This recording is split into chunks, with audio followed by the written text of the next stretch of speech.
Shoutout, Popsi. Tara, biyahe tayo. Ayan po, nagsimula nga po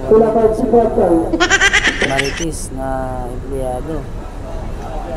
Ayan, isa. Napatakbo pa nga po yung isa.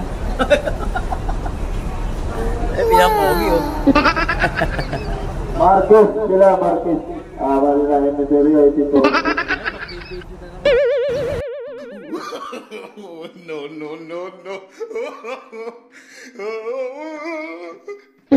Lumapit nga pala ako sa kay Sir Gripiel para magpagawa ng kasi ang driver ko nainit na eh. Gusto nang mangyari.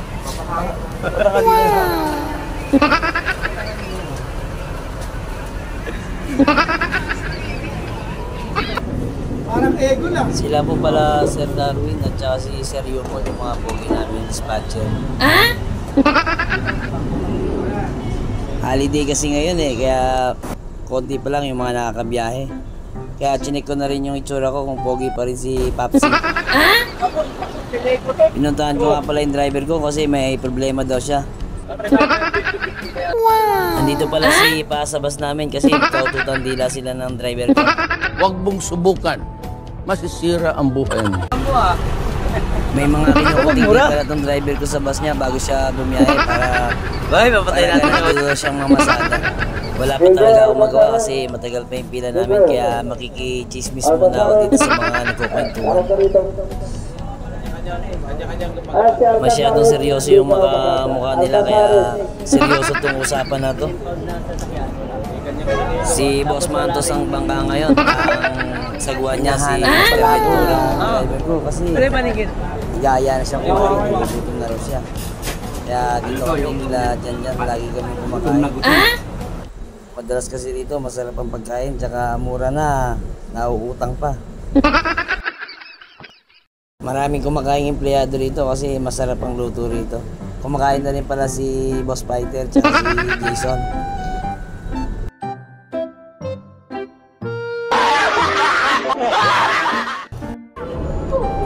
Hindi ko na binidyoan yung pag-alis namin kasi silat naman yung takbo namin. Kaya dito na lang sa Malabon nagpalinis yung driver ko. Hindi po ako yung naglinis, siya po yung naglinis kasi masipag po yung driver ko eh. Mahaba yung pahinga po namin dito sa Malabon kaya ang gagawin namin ng driver ko matutulog muna siya pero ako baka sumayaw muna ako mag-TikTok. Parang problema doon yung driver ko hanggang ngayon hindi niya pa rin mabuksan yung Facebook niya kasi ang sama ng mukha niya. Para magharuhan, magkakinandang. Naisipan ko palang lumabas ng bus kasi naghahanap din ako ng magagawang content. Kaya ikot-ikot muna ako. Tingin-tingin muna sa paligid baka may makita ako. Kaya ito, tingin-tingin ako sa paligid. Tinignan ko rin kung yung mga ilalim ng bus baka may maigo content doon, baka may mga nakaw.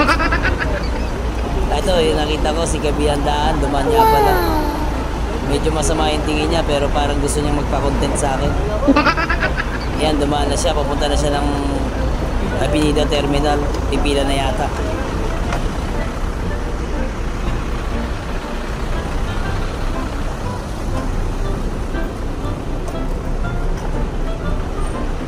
Medyo matagal na rin kami rito sa Malabon kaya siguro baka tatawagin na rin kami ni Sir JB. Shoutout nga pala kay Sir JB. Salamat nga pala sa lahat ng mga viewers at followers ko.